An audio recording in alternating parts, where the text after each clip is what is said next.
Okay, so going into part two, so I can give a little more detail here.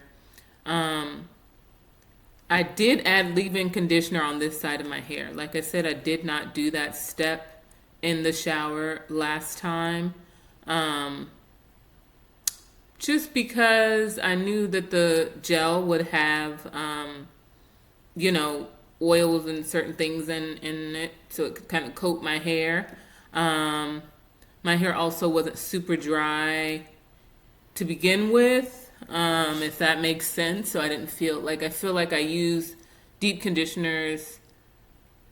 If I had to, I'd use it once a month, right? I wouldn't use it every time. That may change in the future based on some videos I've watched and things that may be useful to me, and it was very useful today. So for the next wash and go, I will be using leave-in conditioner during the process. So I'll first get in the shower, do my shampoos, do my regular conditioner. I may or may not do a deep conditioner, but I will do a leave-in conditioner between, I guess at least before the product. So yeah, so maybe after I blow dry, I really have to figure this out. I'll write it down. I'll come back with the whole process. But today, like I said, wet each section, 4 sections, especially because the back still had a significant amount of product even after that dry shampoo mist that I used. I said I don't need to reapply the product there. I decided not to reapply the product anywhere, but I did apply leave-in conditioner. So where in the future I plan to do water, leave-in conditioner, products. So gel, mousse, gel and mousse, where this time I just used gel. I will put leave-in conditioner before the product. This time I put leave-in conditioner after the product because yesterday I had did water and then did gel. The leave-in conditioner, like I said, significantly, especially in the front, activated my curls. And yeah, it gave me a little more elongation, which I didn't have yesterday, which is some of the things that Anthony Dickey talks about. You know, he says conditioner is like a relaxer, you know, for our hair, especially the kinkier types that aren't very stretchable in a, you know, once water touches it.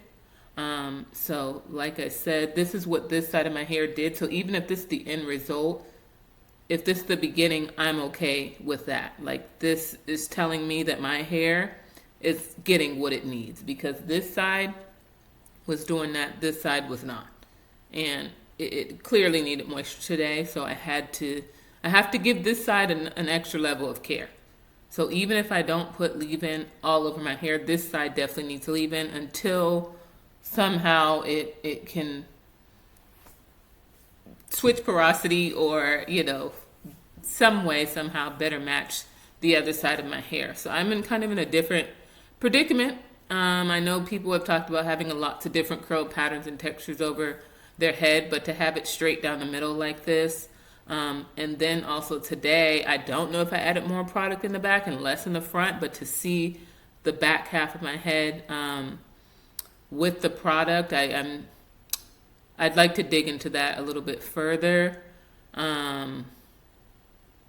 Yeah, so that's what's going on today.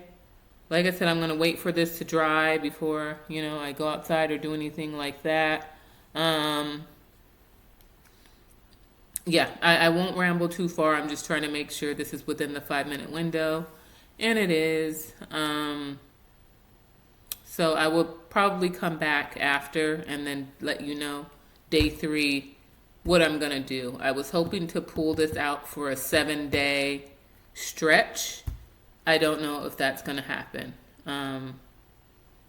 Just because both sides of my head need different things, and it just doesn't seem practical to put more product on this side and then less on this side, and then on the 7th day try to figure out both of those sides like that. So I might have to make it 3 days. We'll see tomorrow, so I'll try to come back tomorrow after this is dried, see what the moisture is like after the day going into the next morning.